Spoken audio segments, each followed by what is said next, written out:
ভাস্কর্য লাগবে। সম্মানিত উপস্থিতি, সম্মানিত উপস্থিতি,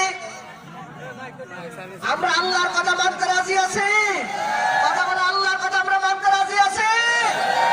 আমাদের পক্ষে গেলে নাকি বিপক্ষে গেলে নাকি সব সময় আমরা কার কথা মেনে চলবো?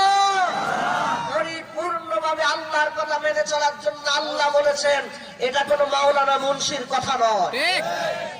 সুতরাং যারা আল্লাহর কথা শোনার পরে, যারা রাসূল সাল্লাল্লাহু আলাইহি ওয়াসাল্লামের কথা শোনার পরেও নিজেদের বিভিন্ন ধরনের যুক্তি উপস্থাপন করছেন, সেই যুক্তিগুলো ঈমানের যুক্তি নয়, সেই যুক্তি হলো শয়তানের যুক্তি।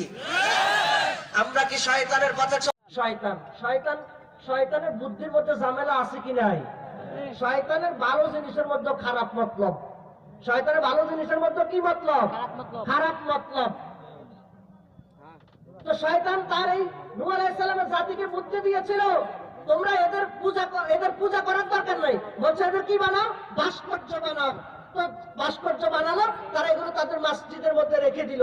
রেখে দেওয়ার পরে 30 বছর 40 বছর পার হয়ে যাওয়ার পরে শয়তান আবার আসছে, এসে বলছে তোমাদের আগে যারা আল্লাহ বলা ছিল তারা কিন্তু এই মূর্তিগুলোর পূজা করত, তোমরা যদি এগুলোর পূজা যদি না করো তাহলে তোমরা কিন্তু তোমাদের পূর্বপুরুষদের মতো হেদায়েতের লাইনে থাকতে পারবা না। এবার তারা কি শুরু করলো?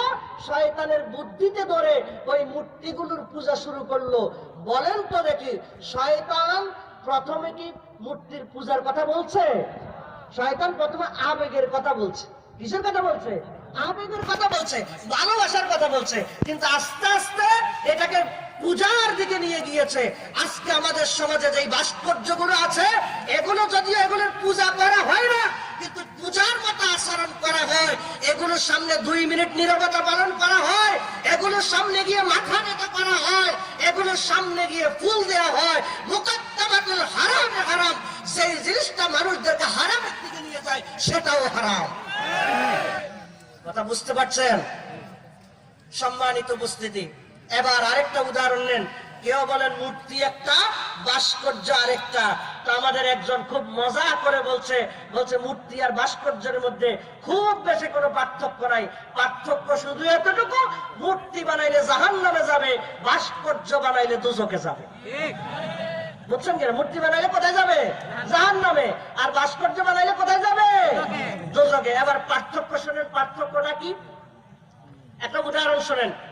এক লোক মুদি দোকানে গেছে সদাই করার জন্য।